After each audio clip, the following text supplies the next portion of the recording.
आज मला छानपैकी बनवायची होती हटीव भाजी. तर यासाठी लागणाऱ्या भाज्या आंबट चुका, पालक आणि शेपू असे गठ्ठेच असतात बाजारामध्ये.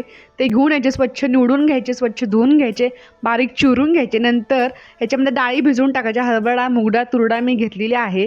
भाजी शिजताना मी ह्याच्यामध्ये टाकलेले थोडेसे शेंगदाणे, एक ग्लासभर पाणी, छान शिजवून घ्यायची भाजी. भाजी शिजायला फारसा वेळ लागत नाही. इथे डाळ शिजली की आपसूक आपली भाजी शिजून तयार होते. आता जो खरडा लागणार आहे त्याच्यासाठी खरडा करून घेतला. जिरे, लसूण आणि हिरवी मिरचीचा ठेचा करून घेतला. ही रवीच्या साहाय्याने हटवून घ्यायची किंवा ग्लासच्या साहाय्याने हटवून घ्यायची. मिक्सरवरती बारीक करायची नाही.